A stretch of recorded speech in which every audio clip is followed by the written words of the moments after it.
Hello everyone. సంక్రాంతికి అరిసెలు చేసినప్పుడు నా ఫ్రెండ్స్కి పంపించాను అనమాట. అందరూ చాలా బాగున్నాయి, రెసిపీ చెప్పొచ్చు కదా, మా ఇంట్లో కూడా ట్రై చేస్తాము అనేసి అన్నారు.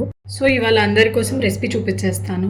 ముందుగా 1.5 కిలో బియ్యంని మినిమం 36 అవర్స్ నానబెట్టుకోవాలి. మేమైతే ఇవాళ ఈవినింగ్ 4కి చేయాలి అనుకున్నప్పుడు నిన్న మార్నింగ్ బియ్యం నానబెట్టేసుకున్నాము. 12 అవర్స్కి ఒకసారి మధ్యలో బియ్యాన్ని వాష్ చేసుకుంటూ ఉండాలి. ఇంకొక 30 మినిట్స్లో మనం స్టార్ట్ చేస్తాము అని అనుకున్నప్పుడు బియ్యంలో ఉన్న వాటర్ని మొత్తం ఉంచేసి బియ్యంని తీసుకెళ్ళి మిల్లో పిండి పట్టించుకోండి, కొంచెం మెత్తగా పట్టించుకోండి. మనం ఫస్ట్ వచ్చేసి పాకం ప్రిపేర్ చేసుకోవాలి. సో మనం 1.5 కేజీ బియ్యం తీసుకున్నాం కాబట్టి దాంట్లోకి 1 కేజీ బెల్లం పడుతుందన్నమాట. సో ఆ కేజీ బెల్లం తీసుకొని దాన్ని కొంచెం చిన్న చిన్న ముక్కలుగా కట్ చేసి ఒక పెద్ద గిన్నె తీసుకొని ఆ బెల్లంని దాంట్లో వేసి 1 గ్లాస్ వాటర్ వేయాలన్నమాట. బెల్లం అంతా బాగా కరిగేంత వరకు ఒక తెడ్డు తీసుకొని దాన్ని కలుపుతూనే ఉండాలి. వీడియోలో మేము చూపిస్తున్నట్టుగా కంటిన్యూస్గా మిక్స్ చేసుకుంటూనే ఉండాలి. ఆ తెడ్డు తీసుకొని బెల్లం మొత్తం బాగా కరిగిన తర్వాత ఒకసారి తేరు పట్టుకోండి, ఎందుకంటే దాంట్లో ఏమైనా చిన్న చిన్న నలకలు ఉంటే పోతాయి. అండ్ మనకి బెల్లం పాకం మొత్తం నీట్గా ఫిల్టర్ అయిపోతుంది అనమాట. ఫిల్టర్ చేసిన దాన్ని మళ్ళీ గిన్నెలో వేసి తెడ్డుతో బాగా కలుపుతూ ఉండండి. ఇలా కంటిన్యూస్గా 2 to 3 మినిట్స్ తెడ్డుతో బాగా కలిపిన తర్వాత ఒక 5 to 6 యాలక్కాయలు బాగా దంచుకొని ఆ పొడిని ఈ పాకంలో వేసుకోండి. మంచి ఫ్లేవర్ వస్తుంది. అండ్ మీకు నచ్చేట్టుగా ఉంటే కొంచెం కొబ్బరి పొడి కూడా వేసుకోవచ్చు.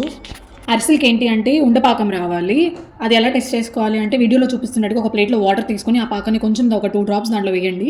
వేస్తే అది మనకి చేతులకు అంటుకోకుండా రౌండ్గా రావాలి. అలా వచ్చింది అంటే మనకి పాకం రెడీ అయిపోయినట్టే. ఇంకా పాకాన్ని దించేసుకొని దాంట్లో పిండి కొంచెం కొంచెం వేసుకుంటూ ఉండలు కట్టకుండా బాగా మిక్స్ చేసుకోవాలన్నమాట. మనం ఎంత బాగా మిక్స్ చేసుకుంటే మనకి అరిసెలు అంత బాగా వస్తాయి, ఎందుకంటే ఉండలు కడితే టేస్ట్ మొత్తం పోతుంది. సో చాలా కొంచెం కొంచెం పిండి యాడ్ చేసుకుంటూ బాగా మిక్స్ చేసుకోవాలి. మెయిన్గా పిండి కలుపుకునేటప్పుడు ఒకటి గుర్తుపెట్టుకోవాలి, ఏంటి అంటే పిండి అనేది మరీ లూజ్ అవ్వకూడదు, మరీ గట్టిగా అవ్వకూడదు. మరీ లూజ్గా పిండి అయింది అంటే ఆయిల్ అనేది ఎక్కువ పీల్చేస్తుంది. అదే మరీ గట్టిగా అయింది అంటే లాస్ట్కి వచ్చేసరికి చాలా గట్టిగా అయిపోతుంది అండ్ అరిసెలు కూడా టేస్ట్ అంత బాగోవు. సో ప్రాపర్గా కన్సిస్టెన్సీ చూసుకుంటూ మనం పిండి కొంచెం కొంచెం యాడ్ చేసుకుంటూ కలుపుకోవాలి. ఇక్కడైతే మా అమ్మమ్మ ఇద్దరు కలిసి పర్ఫెక్ట్ కన్సిస్టెన్సీ వచ్చేలాగా పిండిని బాగా కలిపారు. తర్వాత పొయ్యి మీద ఒక బాండీ పెట్టుకొని దాంట్లో 1 లీటర్ ఆయిల్ వేసుకోండి. ఆయిల్ బాగా హీట్ అవ్వనివ్వండి. ఆయిల్ హీట్ అయిందో లేదో మనం టెస్ట్ చేసుకోవాలి. సో కొంచెం పిండి తీసుకొని ఆయిల్లో వేయండి. ఆయిల్లో వేయగానే అది పైకి తేలింది అంటే ఆయిల్ బాగా హీట్ అయినట్టు. తర్వాత ఒక కవర్ తీసుకొని దానికి ఆయిల్ ఆర్ నెయ్యి అప్లై చేసి అరిసె చేసుకొని అరిసెని ఇంకా నూనెలో వేసేయచ్చు.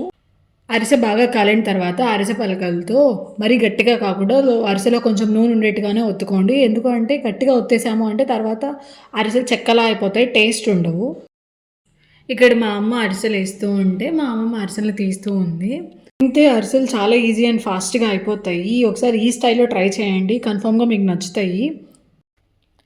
ఈ రెసిపీ మీకు నచ్చినట్లయితే ఇలాంటి ఎన్నో రెసిపీస్ కోసం please do like, share and subscribe to Mrudula vlogs.